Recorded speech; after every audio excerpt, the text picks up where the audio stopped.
সবাইকে online class বাংশার পক্ষ থেকে স্বাগতম। অনলাইন ক্লাস বাংশা ইউটিউব চ্যানেলের নতুন ভিডিওটিতে সম্মানিত প্রতিষ্ঠান প্রধান, শিক্ষক মণ্ডলী ও আমার অনলাইন ইউজার, আসসালামু আলাইকুম ওয়া রাহমাতুল্লাহ। সম্মানিত শিক্ষক কর্মচারী বিন্দু, আজকে আমি আপনাদের সামনে যে গুরুত্বপূর্ণ নিউজ নিয়ে উপস্থাপন করব তা হচ্ছে ইএফটিতে বেতন তথ্য সংশোধনের শেষ সময় জানালো মাউসি। এর উপর গুরুত্বপূর্ণ নিউজ। আশা করি ভিডিওটি আপনারা প্রথম থেকে শেষ পর্যন্ত মনোযোগ সহকারে দেখবেন। তাহলে শুরু করা যাক। সম্মানিত শিক্ষক মণ্ডলী, লক্ষ্য করুন, দি ডেলি ক্যাম্পাস থেকে প্রকাশিত ইএফটিতে বেতন তথ্য সংশোধনের শেষ সময় জানালো মাউসি। লক্ষ্য করুন, বেসরকারি শিক্ষা প্রতিষ্ঠানে কর্মরত এমপিওভুক্ত ৩.৫ লাখ শিক্ষক কর্মচারীদের ইলেকট্রনিক ফান্ড ট্রান্সফার বা ইএফটির মাধ্যমে বেতন ভাতা দিয়েছে সরকার।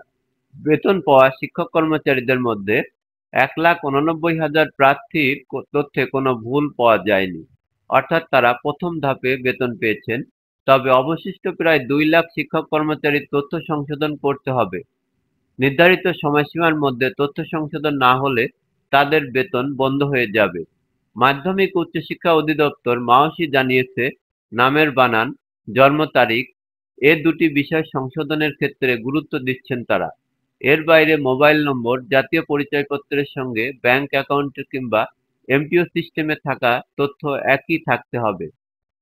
এছাড়া ডট, কমা, হাইফেনের বিষয়গুলো প্রতিষ্ঠান প্রধানের সঙ্গে আলোচনা করে ঠিক করতে হবে।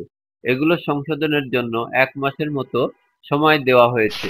সম্মানিত শিক্ষক কর্মচারীবৃন্দ, লক্ষ্য করুন, জানতে চাইলে মাউসির উপপরিচালক সাধারণ প্রশাসন মোহাম্মদ শাহজাহান স্যার দি ডেইলি ক্যাম্পাসকে বলেন, ইএফটিতে বেতন পাওয়া শিক্ষক কর্মচারীদের মধ্যে যাদের তথ্যগত ভুল রয়েছে তাদের আগামী ৬ এপ্রিল পর্যন্ত সময় দেওয়া হয়েছে। এই সময়সীমার মধ্যে তথ্য সংশোধন করতে হবে। তথ্য সংশোধন না হলে স্বয়ংক্রিয়ভাবে বেতন বন্ধ হয়ে যাবে। যতদিন তারা তথ্য সংশোধন করবেন না ততদিন বেতন বন্ধ থাকবে। সম্মানিত শিক্ষক মণ্ডলী, লক্ষ্য করুন বিষয়টি।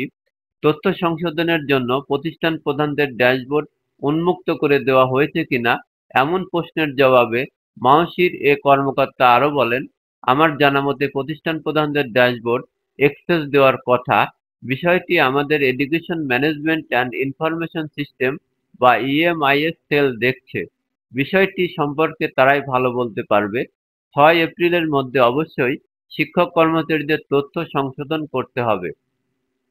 সম্মানিত শিক্ষক কর্মচারীবৃন্দ, লক্ষ্য করুন, এদিকে চলতি সপ্তাহে শিক্ষক কর্মচারীদের জানুয়ারি মাসের বেতন হবে বলে জানিয়েছে মাউসি মহাপরিচালক প্রফেসর ডক্টর মোহাম্মদ আজাদ খান স্যার। এটা লক্ষ্য করুন, তিনি বলেন, বেসরকারি শিক্ষা প্রতিষ্ঠানে কর্মরত এমপিওভুক্ত শিক্ষক কর্মচারীদের জানুয়ারি মাসের বেতন নিয়ে সংশ্লিষ্টরা কাজ করছে। আমাদের বাজেটের কোনো ঘাটতি নেই, তবে টেকনিক্যাল কিছু কারণে জানুয়ারি মাসের বেতন ছাড় করতে কিছুটা বিলম্ব হচ্ছে। খুব দ্রুত সময়ের মধ্যে শিক্ষক কর্মচারীরা ব্যাংক থেকে টাকা উত্তোলন করতে পারবেন। মাউসি ডিজি আরও জানান, বেতন না হওয়ায় শিক্ষকরা কষ্টে আছেন, তবে ভালো কিছু পেতে হলে কষ্ট স্বীকার করতে হবে। এই অসুবিধা সাময়িক। এই প্রক্রিয়াটি পুরোপুরি চালু হয়ে গেলে শিক্ষকরা মাসের শুরুতেই বেতন পাবেন। আশা করছি চলতি সপ্তাহে শিক্ষক কর্মচারীরা জানুয়ারি মাসের বেতন পাবেন। জানা গেছে, বেসরকারি এমপিওভুক্ত প্রায় ৩ লাখ শিক্ষক কর্মচারীর বেতন দিতে এজি অফিসে তথ্য পাঠানো হয়েছে। আগামীকাল বুধবার অথবা জানা গেছে, বেসরকারি এমপিওভুক্ত প্রায় ৩.৫ লাখ শিক্ষক কর্মচারীর বেতন দিতে এজি অফিসে তথ্য পাঠানো হয়েছে। বুধবার অথবা আগামী বৃহস্পতিবার শিক্ষক কর্মচারীদের ব্যাংক অ্যাকাউন্টে বেতন যাবে। এরপর তারা জানুয়ারি মাসের বেতন তুলতে পারবেন। এ বিষয়ে মাউসির সাধারণ প্রশাসন শাখার উপপরিচালক মোহাম্মদ শাহজাহান স্যার দি ডেইলি ক্যাম্পাসকে বলেন, শিক্ষক কর্মচারীদের জানুয়ারি মাসের বেতন ছাড়ের সব প্রক্রিয়া সম্পন্ন হয়েছে। বুধবার বেতন সংক্রান্ত তথ্য এজি অফিসে পাঠানো হয়েছে। চলতি সপ্তাহে শিক্ষক কর্মচারীরা জানুয়ারি মাসের বেতন পাবেন। যা হোক, সম্মানিত শিক্ষক কর্মচারীবৃন্দ, এতক্ষণ আপনারা ইএফটিতে তথ্য সংশোধনের শেষ সময় জানালো মাউসি, এর উপর ভিডিওটি আপনারা এতক্ষণ মনোযোগ সহকারে দেখলেন। আপনি যদি আপনার তথ্য এখনো হালনাগাদ না করে থাকেন তাহলে দ্রুত আপনার তথ্য হালনাগাদ করবেন, যাতে আহ, আপনার বেতন সংক্রান্ত কোনো সমস্যা না হয়ে থাকে। সম্মানিত শিক্ষক মণ্ডলী, ভিডিওটি যদি আপনাদের ভালো লেগে থাকে তাহলে চ্যানেলটি সাবস্ক্রাইব, লাইক এবং শেয়ার করতে ভুলবেন না। দেখা হবে অন্য নতুন কোনো ভিডিওটিতে। আল্লাহ হাফেজ। ধন্যবাদ। অবশেষে আমাদের এই ভিডিওটা যদি আপনাদের ভালো লেগে থাকে তবে ভিডিওটাকে অবশ্যই লাইক ও শেয়ার করবেন এবং চ্যানেলটাকে সাবস্ক্রাইব করে যুক্ত হন আমাদের নতুন নতুন আয়োজনে।